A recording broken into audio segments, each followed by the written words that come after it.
Agradecemos a Deus e a você que contribuiu, direta ou indiretamente, com o nosso culto ao Senhor, ao ministério da igreja, ao nosso pastor, por todo o apoio e ajuda para a qual passamos a palavra, para encaminhar a pregação e o apelo. Pastor presidente, com a palavra. Glória a Deus. Com a sua cabeça, vamos convidar aqui o presbítero Cleuton. Senhor Deus, Todo-Poderoso, pedimos mais uma vez que o Teu Espírito Santo possa utilizar do seu vaso para trazer uma palavra de transformação, Senhor, uma palavra missionária aqui nesta noite. É o que te pedimos, já te agradecemos em nome e por amor de Jesus. Amém. Glória a Deus. Meus irmãos, a paz do Senhor Jesus. Paz do Senhor, igreja. Abram a Bíblia, por favor, Mateus capítulo 16. Mateus capítulo 16, a partir do versículo de número 13. É muito bom estar na casa do Senhor nesta noite, para bendizer, exaltar e magnificar seu santo nome. Deus continue abençoando o pastor Cleovaldo, a toda a sua família, o ministério, a todos os obreiros, cooperadores, os pastores, a todos que militam nesta obra. Deus abençoe em nome de Jesus. Mateus capítulo 16, quem encontrou diga amém. Amém. Versículo 13 a seguir diz assim: E chegando Jesus às partes de Cesareia de Filipe, interrogou seus discípulos dizendo: Quem dizem os homens ser o Filho do Homem? E eles disseram: uns João Batista, outros Elias, e outros Jeremias ou um dos profetas. Disse-lhes ele: E vós, quem dizeis que eu sou? E Simão Pedro respondendo disse: Tu és o Cristo, o Filho do Deus vivo. E Jesus respondendo disse-lhe: Bem-aventurado és tu, Simão Barjonas, porque não foi carne e sangue quem tu revelou, mas meu Pai que está nos céus. Pois também eu te digo que tu és Pedro, e sobre esta pedra edificarei a minha igreja, e as portas do inferno não prevalecerão contra ela. E você diz amém. Essa passagem bíblica, queridos, que nós lemos, fala-nos de um momento em que o Senhor Jesus está em uma região chamada de Cesareia de Filipe, conforme nós lemos, e ele está reunido com seus discípulos, e ele faz uma pergunta para eles concernente àquilo que estavam falando sobre ele. E ele pergunta: o que é que estão falando ao meu respeito aí? Quem diz os homens ser o Filho do Homem? E cada um falou uma coisa, dizendo: um diz que o Senhor é Jeremias, é Elias, dizem até que é João Batista que ressuscitou. E ele vai perguntar agora para eles: e vós, quem dizeis que eu sou? Quando ele faz esta pergunta, eu imagino os discípulos olhando um para o outro, meio que desconfiado, inseguro, sem certeza do que haveria de responder. E o apóstolo São Pedro, naquele momento, ele recebe de Deus aquela revelação, aquela convicção, e ele diz: Tu és o Cristo, o Filho do Deus vivo. Quando Pedro fala isto, o Senhor Jesus, ele esboça um gozo, uma alegria, e diz: Bem-aventurado és tu, Simão Barjonas, ou Simão filho de Jonas, porque não foi carne nem sangue que tu revelou, mas meu Pai que está nos céus. Pois também eu te digo que tu és Pedro, e sobre esta pedra eu edificarei a minha igreja, e as portas do inferno não prevalecerão contra ela. Perceba que aqui há um trocadilho de palavras entre o apóstolo Pedro e entre o Senhor Jesus Cristo. Quando Pedro, ele externa aquela revelação dizendo: Tu és o Cristo, Filho do Deus vivo, o Senhor Jesus vai dizer: Bem-aventurado és tu, Simão Barjonas, porque quem te revelou isso não foi a carne nem foi o sangue, mas foi meu Pai que está nos céus.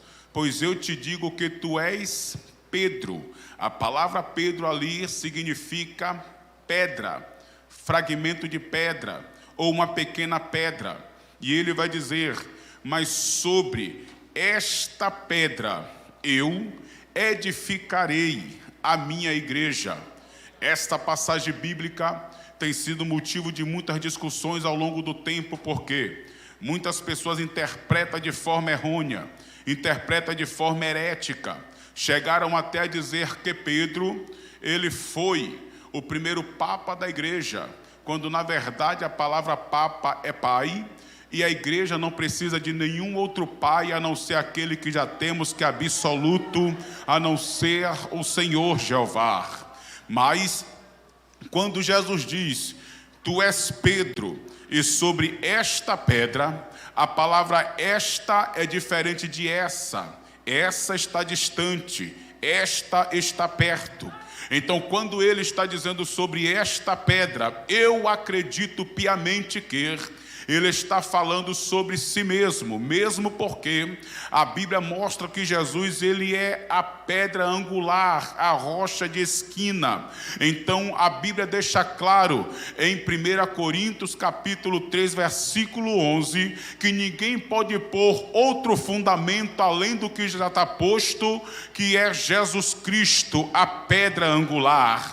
Em Efésios capítulo 2, versículo 20, diz que edificado, pois, sobre o fundamento dos apóstolos e dos profetas, o qual Jesus Cristo é a pedra. Jesus, ele é a rocha. Então a igreja jamais poderia ser fundada, edificada sobre um homem, porque o homem é frágil, o homem é obsoleto, o homem ele é vulnerável, o homem ele tem a capacidade de recuar, de desistir, mas a igreja foi fundamentada na rocha eterna, a saber, Jesus Cristo de Nazaré. Aí ele diz, sobre esta pedra eu edificarei. E a palavra edificar é construir, é levantar uma construção a partir do solo e com material adequado. É também levantar um fundamento, é levantar uma doutrina, é levantar uma tese. Então Jesus, ele aqui está como arquiteto e como pedra, dizendo,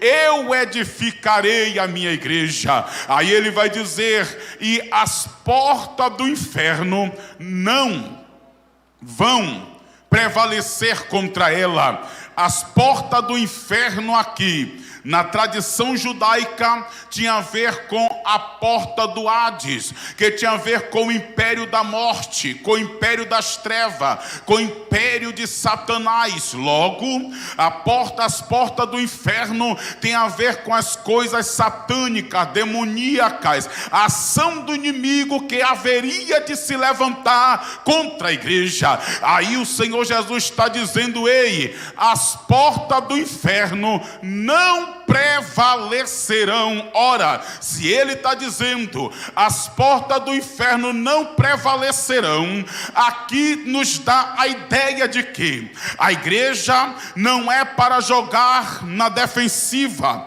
a igreja não é para ficar recuada, acanhada, tímida, jogando como zagueiro ou como goleiro, esperando, porque abaixou o microfone e ficou muito baixo, esperando o ataque do inimigo. Não, gente, a igreja é para jogar no ataque, a igreja é para jogar na ofensiva, ou seja, a igreja não precisa pedir permissão a demônio nenhum para poder entrar no seu território. Não precisa dizer, com licença, senhor demônio, o senhor permite eu entrar no seu território? Não. Quando Jesus disse, as portas do inferno não prevalecerão, ele está dizendo que já nos deu poder e autoridade para meter o pé na porta do valente e para entrar, para fazer a obra missionária e para conquistar as vidas que estão perdidas.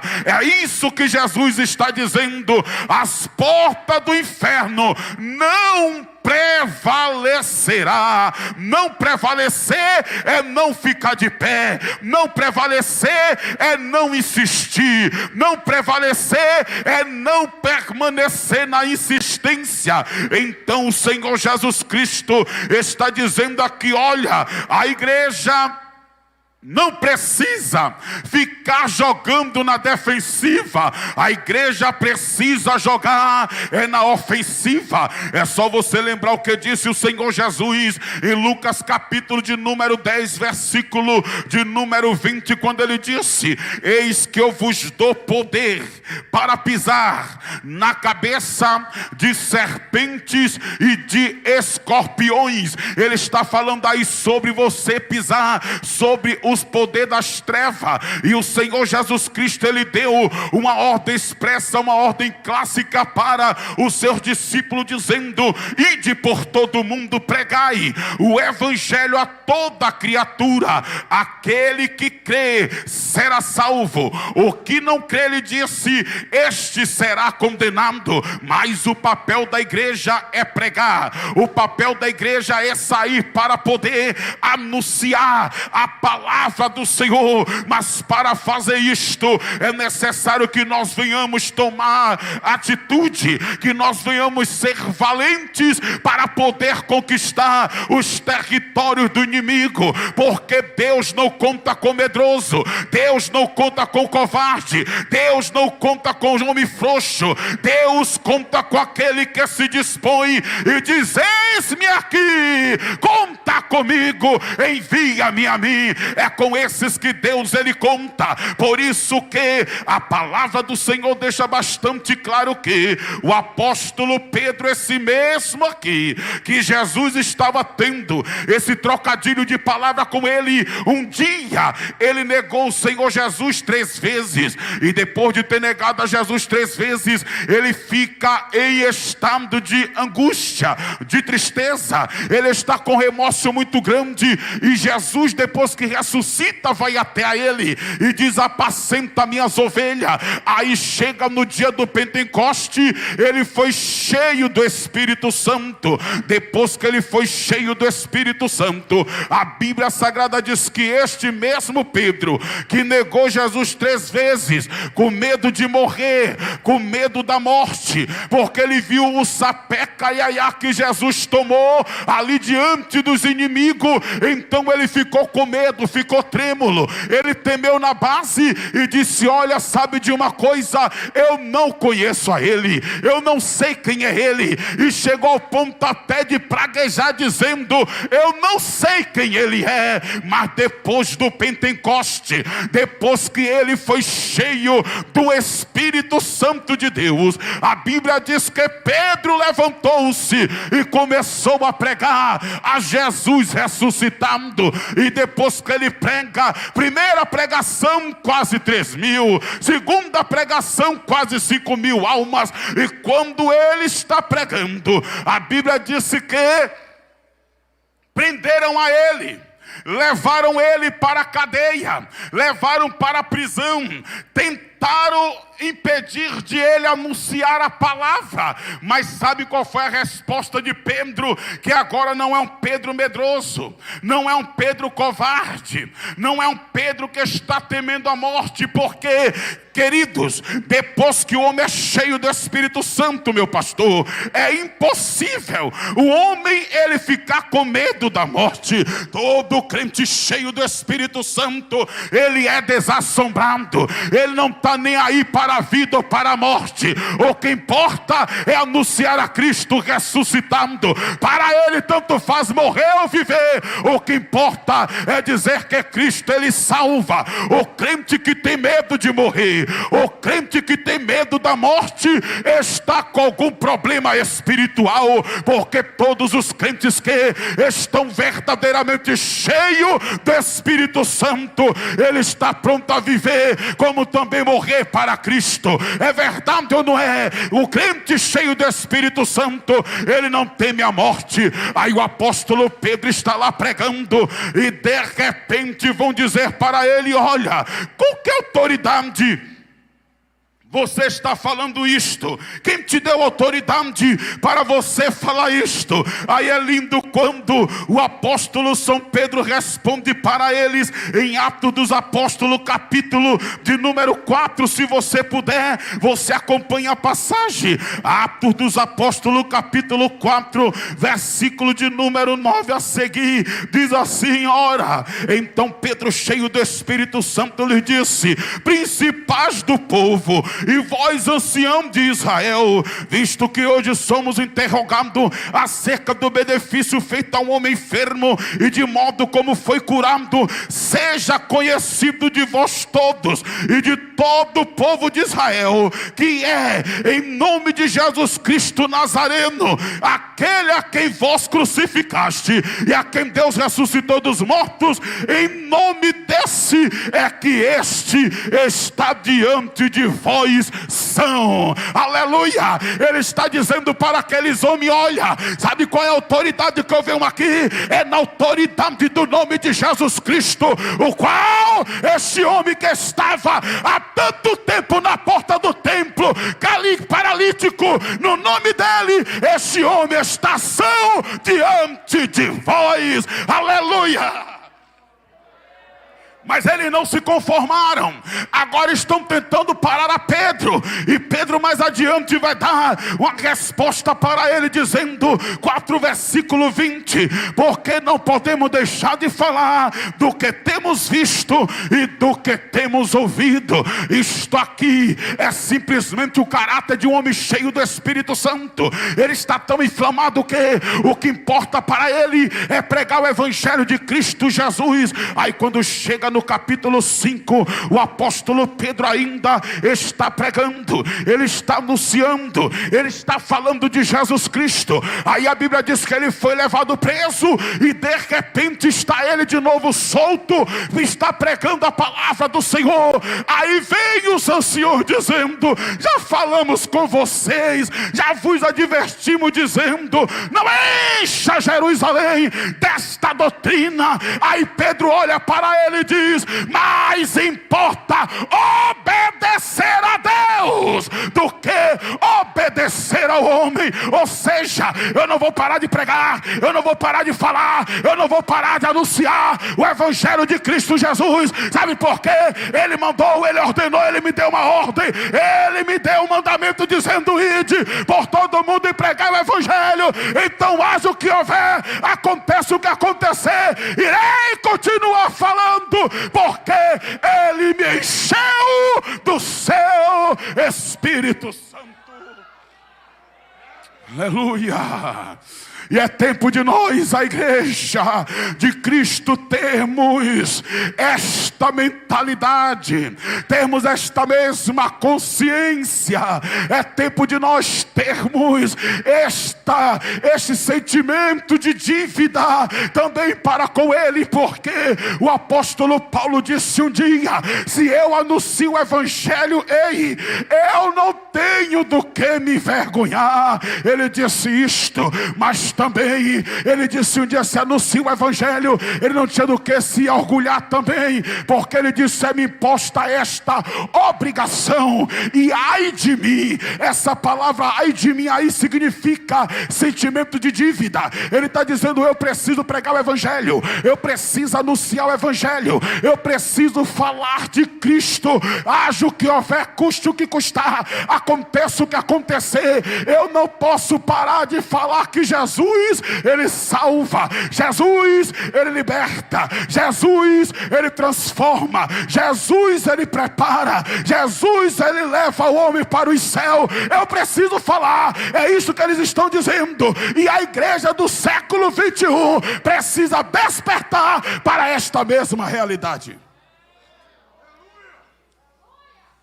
A igreja do século 21 precisa de valentes, precisa de pessoas com coragem, que estejam dispostas a dizer: eis-me aqui, eis-me aqui.